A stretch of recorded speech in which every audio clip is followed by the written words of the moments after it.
तो hello guys, कैसे आप लोग? उम्मीद करते हैं कि बढ़िया होंगे। आगे हम लोग फिर से एक नए वीडियो के साथ में इसमें हम लोग सीखेंगे इलेक्ट्रॉनिक विन्यास निकालने के लिए। आप लोग को पहले से बताया हूँ इलेक्ट्रॉनिक विन्यास निकालना, उसमें दो अलग तरह से बनता है। उसी दोनों का आज हम लोग इसमें क्लियर करेंगे। दो अलग कौन बनता है? एक होता है क्रोमियम, जिसका परमाणु संख्या होता है 24। जिस नियम से आप लोग इलेक्ट्रॉनिक विन्यास निकालने, अगर उस नियम से अगर हम लोग इसको निकालेंगे तो वो हमारा हो जाएगा गलत। ठीक है, तो वैसे पहले हम लोग निकालते हैं। इसको निकालेंगे तो हो जाएगा 1s2, 2s2, 2s2 के बाद हो जाएगा 2p6, उसके बाद हो जाएगा 3s2, उसके बाद हो जाएगा 3p6, और उसके बाद हो जाएगा 4s2, और उसके बाद हो जाएगा 3d4। क्रोमियम का इलेक्ट्रॉनिक विन्यास अगर हम लोग ऐसे निकालते हैं तो हमारा गलत हो जाएगा। कैसे गलत हो जाएगा? गलत अगर ये होगा तो फिर सही कैसे होगा? तो इसको हम लोग देखते हैं। एस ब्लॉक की अगर हम लोग बात करेंगे तो इसके पास एक घर होता है जिसमें 2 इलेक्ट्रॉन लिखा हुआ है, तो हम 2 इलेक्ट्रॉन इसमें भर देते हैं। ठीक है। डी ब्लॉक की अगर हम लोग बात करते हैं तो डी ब्लॉक के पास होता है टोटल 5 घर। 5 घर का मतलब है एक घर में 2 इलेक्ट्रॉन, तो 5 घर में होना चाहिए 10 इलेक्ट्रॉन। ठीक है, पहला घर, दूसरा घर, तीसरा घर, चौथा घर, एक पांचवा घर हो गया। ध्यान में रखना, एस ब्लॉक में 2 इलेक्ट्रॉन, पी ब्लॉक में 6 इलेक्ट्रॉन, डी ब्लॉक में 10 इलेक्ट्रॉन, और एफ ब्लॉक में कितना हो जाएगा? 14 इलेक्ट्रॉन हो जाएगा। ठीक है। एस ब्लॉक में कितना इलेक्ट्रॉन है? 4 इलेक्ट्रॉन है। ठीक है, 4 इलेक्ट्रॉन को हम भर दिए। इसका एक घर खाली रहता है, तो ये क्या करता है, अपने कम ऊर्जा वाले कक्षा से क्या करता है, एक इलेक्ट्रॉन को ले लेता है।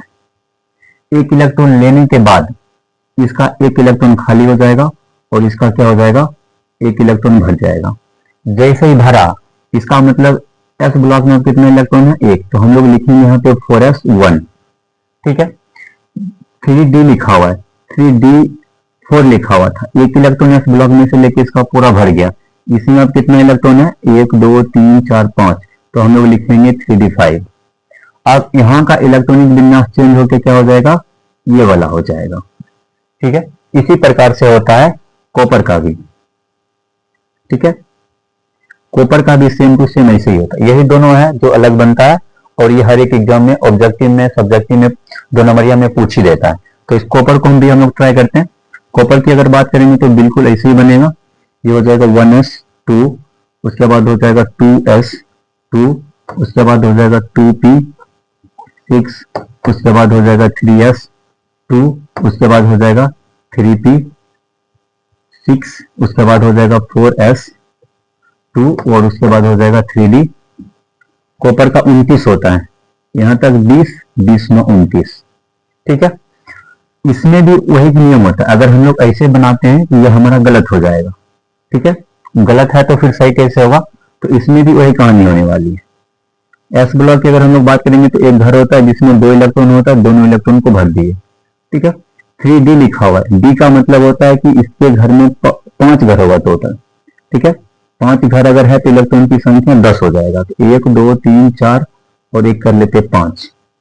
9 इलेक्ट्रॉन है डी ब्लॉक में, पहला इलेक्ट्रॉन, दूसरा इलेक्ट्रॉन, तीसरा इलेक्ट्रॉन, चौथा इलेक्ट्रॉन, 5 इलेक्ट्रॉन भर गया। 4 इलेक्ट्रॉन इसका और बचा हुआ, चारों में एक एक इलेक्ट्रॉन को हम डाल देंगे। ठीक है, डालने के बाद ये सब जोड़ा में आ गया इलेक्ट्रॉन।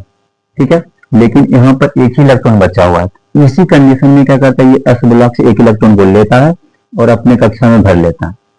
लेने के बाद ये क्या होगा, इसका एक इलेक्ट्रॉन हो जाएगा खाली। क्यों ले लेता है? क्योंकि एस जो होता है ये कम ऊर्जा वाला कक्षा होता है, डी जो होता है ज्यादा ऊर्जा वाला कक्षा होता है, जिसके कारण ये कम ऊर्जा वाले कक्षा से इलेक्ट्रॉन को खींच के ले लेता है और अपने कक्षा में भर लेता है। भरने के बाद डी ब्लॉक में अगर देखा जाए तो अब 10 इलेक्ट्रॉन हो गया, क्योंकि एस ब्लॉक से एक ले लिया।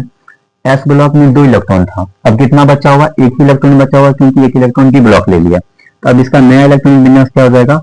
4। एस में कितना इलेक्ट्रॉन? एक इलेक्ट्रॉन।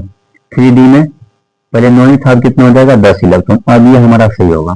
तो लास्ट में इसके जगह पर हम लोग को ये लिखना है, तब जाके ये हमारा सही होगा। ठीक है, बाकी बात आप लोग जानना चाहते हैं कि इलेक्ट्रॉनिक विन्यास हम लोग कैसे निकालते हैं, तो इससे पहले हम लोग वीडियो बना चुके हैं, आप लोग जाके देख सकते हैं। ये दोनों था हम लोग का पॉइंट्स, जो इलेक्ट्रॉनिक विन्यास जिसमें कंफ्यूजन ज्यादा होता है, गलत होने का चांस रहता है, ये दोनों अलग बनता है। तो आप लोग ध्यान रखिएगा। मिलते हैं हम लोग फिर से एक नए पॉइंट के साथ। आज के लिए इतना ही। अगर आप लोग को केमिस्ट्री में कहीं भी प्रॉब्लम हो तो कमेंट में जरूर बताइएगा, उसका सोल्यूशन आपके लिए हम कहीं से भी ढूंढने की कोशिश करेंगे और आपको आसान बनाएंगे। आपका बोर्ड बहुत नजदीक है, उसके लिए तैयारी में आप लोग लगे रहिए और आपको किसी भी क्वेश्चन में डाउट होता है तो कमेंट में एक बार जरूर पूछिए। धन्यवाद, मिलते हैं हम लोग फिर से एक नई वीडियो के साथ में। आज इतना तक।